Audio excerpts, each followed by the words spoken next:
and Chief Architect of the Information Systems and Technology Department in MOM. He has more than 20 years of experience in the IT industry before joining the ministry in 2012. Now, one of his key areas of focus is on the digital transformation of MOM services. Ladies and gentlemen, please put your hands together to welcome on stage Dr. Sakthivel, please.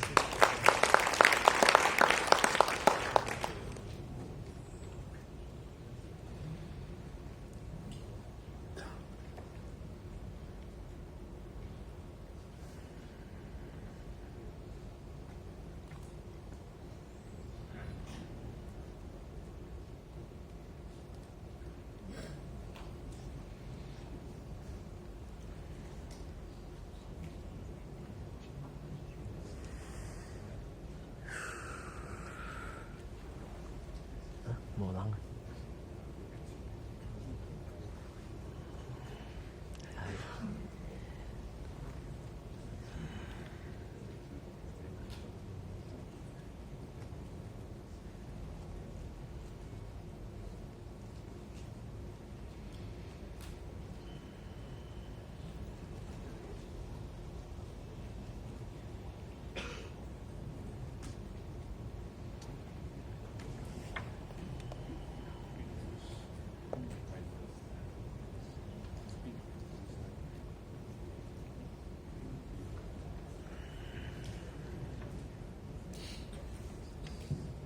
All right.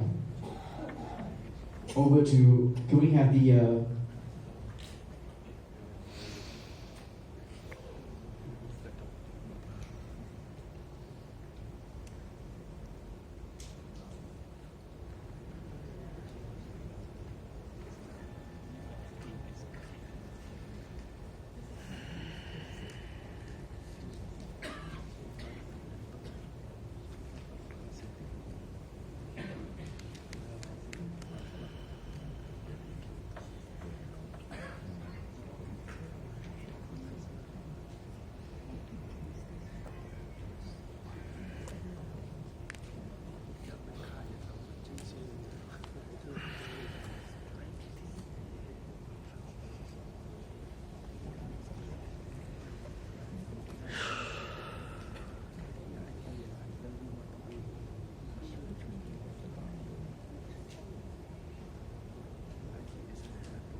directors and participants. I just want to start off with a very simple question. A few years back, did we believe that autonomous cars is a possibility? But today, if you look at it, we are very close to achieving that. So the level of technology changes is tremendous, and we are looking at amalgamation of a lot of technologies put together, what we call as the fourth industrial revolution, what just now Engineer Ismail shared with us. So everything is getting smarter today, is increasingly automated and connected world. If you look at it, we have smartphones, smart cars, and even the smart cities. And everything is a range of technologies, including sensors, IoT, robotics, as well as the connectivity, which plays a greater role in achieving this level of smartness in everything what we are working in. So it's changing our lives tremendously. So this just now we talked about the industrial revolution. I won't go into further, but all this is impacting every part of the lives as well as the workplace. So if you look at including the accidents or occupational diseases or general diseases or well-being, every aspect of the workplace safety will have impact, and technology will have impact in how we deliver them or how we improve them over the period. So the next few slides, I will take you through how the world is using these technologies in workplace safety and how they improve in managing the workplace safety. Maybe let me start off with virtual reality, augmented reality, and mixed reality. To give you a brief description about it is, virtual reality is the fully immersive digital reality, whereas augmented reality is looking at the physical world and superimposing with the digital data. Whereas the mixed reality is a combination of the virtual as well as physical. Virtual reality is mainly used for the key training as well as knowledge delivered in a very safe environment of the training facility. You don't need to be in the physical industry for you to get trained, but the VR will help you to achieve a very realistic training in a safe environment. It is also used to identify bottlenecks in the workflow of the production line, and even before any production is put into place, you can use it to simulate it and avoid any reworks as well as costly mistakes later. It also helps you to simulate the accidents and the sequence of events which leads to the accident, so that you won't make that in the real life and prevent very costly errors in lives. It also, this slide is talking about augmented reality and mixed reality, wherein the maintenance data is provided in real time in front of the technician to look at specific areas and work guide instructions. The other example is the Crescent Group is using Microsoft HoloLens to do lift maintenance, and they are rolling out for more than 24,000 of its employees. So all are able to get real-time data as well as working instructions on how to do the fault diagnosis and rectification training. This is another interesting gadget which is called as a smart helmet. Smart helmet is an AR and VR device which helps you to have regular helmet protection together with thermal cameras as well as the data fetched from the back end to show you real-time data.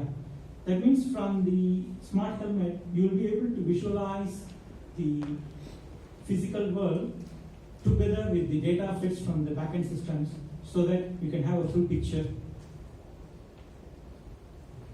Airbus is using the augmented reality for doing its assembly operations, which helps the workers to reduce stress with highly involved and physically demanding tasks. It helps them in terms of the accuracy as well as reduction of stress in working through the assembly task. They also use it, Airbus is using it for maintenance tasks. You look at a particular maintenance area and then it fetches the data for you automatically. Next, I'll move on to some of the wearable technologies.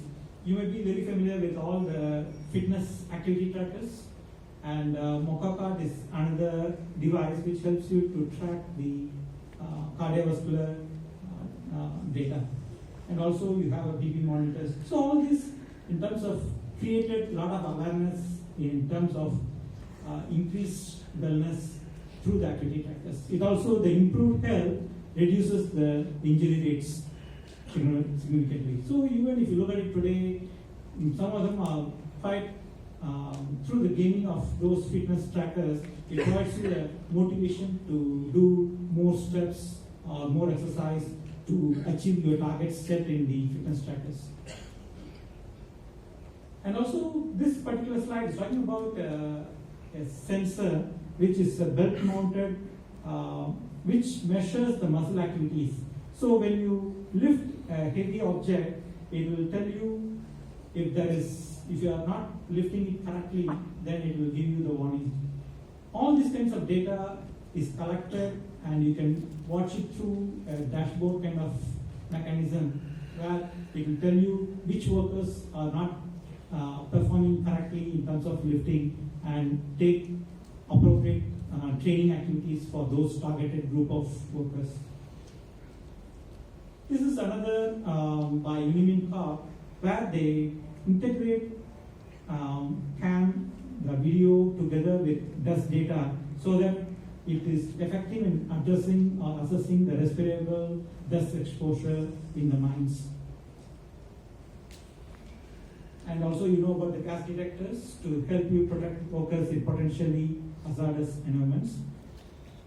And also a couple of wearable sensors for hearing loss induced and noise induced hearing loss and how to protect them through the sensors. This is another interesting one, what is called a smart cap sensor, where people are, it helps to detect the fatigueness of the truck drivers and provide alertness or alert to, so that they can, even it provides a proactive alert.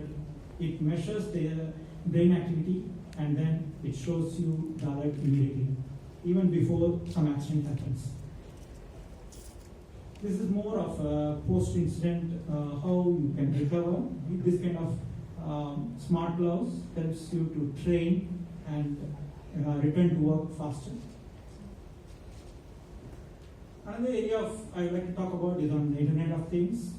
Internet of Things is basically you have a lot of types of sensors like temperature, pressure, or humidity, or accelerometer. There are many types of sensors available today, and industries are trying to automate as many things as possible by embedding these sensors into equipments as well as in the processes, so that this data is collected in real time and make more effective use of those data to analyze and improve the processes.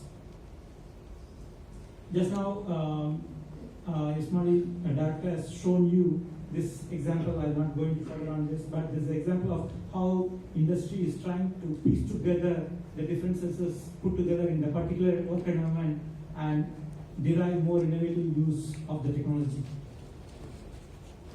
This is more on miner safety, and the Gold Corp Corporation in Canada is using it to avoid people going into the areas where it is mining activities are going on or any blasting activities are going on, so that it provides you a pre-warning through the tracking of the peoples and equipments. Another area is also in terms of the on-sea explorations, and it provides you a safe safety and environmental monitoring system for oil and gas companies in harsh environments. It's the sensors, IoT sensors, is able to detect all the atmospheric changes and able to create alerts much before any catastrophe comes.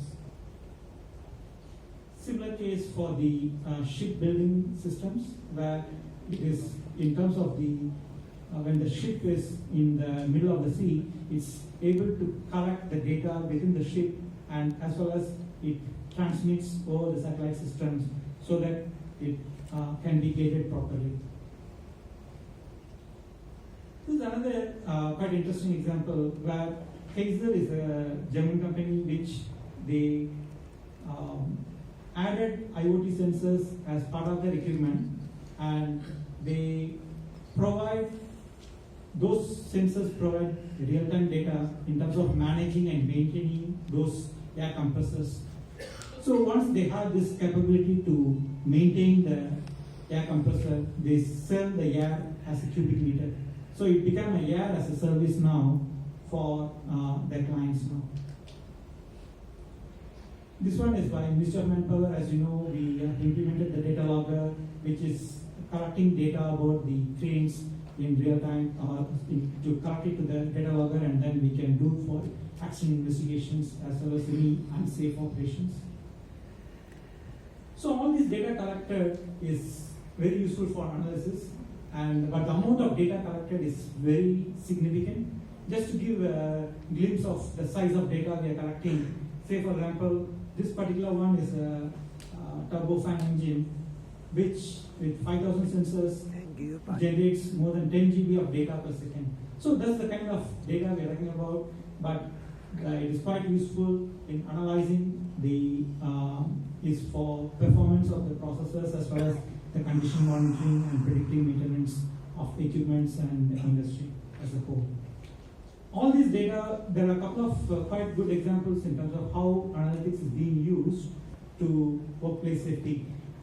So if a particular gold cup again is used 5 years of data of the workplace with 2 million data points and including all the safety incidents, production data, as well as employee data, and fed into data analytics to derive key drivers for the incidents. So it is quite useful in terms of predicting which are the 5 possible places where the accidents may happen. So it's a similar another example. Again, we move on to the mobile technologies.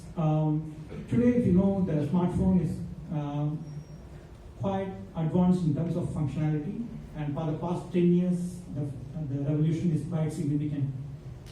And we have a lot of applications developed on top of the smartphones today, and we can use quite effectively for workplace safety purposes. It includes incident management, corrective or preventive actions and training, audit management, permit and task management, as well as risk assessments.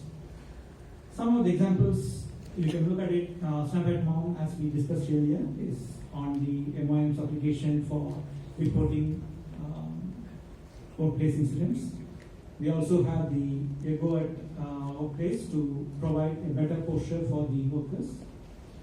And also this is an application for US NIOSH, which provides how to calculate the ladder and how to select a ladder. And we also have safety videos which you can use through the mobile applications, and also gaming applications which tracks workers' activities, and then it provides you a gaming way to encourage workers to participate in activities, exercises as collective group. Another area of technology is the autonomous vehicles. Autonomous vehicles is quite maturing very fast in terms of whether it is the cars or trucks, the technology is growing very fast. One of the uses of autonomous vehicles is in terms of safe forklift operations, as well as in terms of tracking the map. For example, here, if you look at it, Amazon is using it for warehouse vehicles, as well as Seagrid is a forklift vehicle used autonomously within the warehouse premises. So it helps to fetch for logistic purposes, as well as the transport of the goods. This is another Daimler's Freightliner is one of the first autonomous drive in the US public roads, which enables the truck drivers to be on standby and no need to be driving themselves. And another help is on the mining operations. These are quite huge monsters in terms of but all our autonomous vehicles helping in terms of mining operations. Next area is on the drones.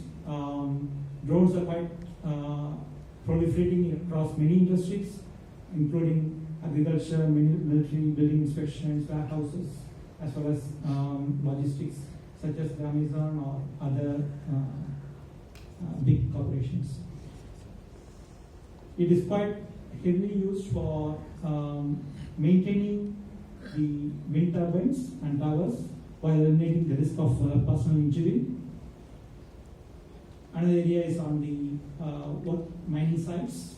Mining sites are also used for measuring as well as tracking the progress of the mining, as well as to avoid some of the hazardous and dangerous works today done by personnel.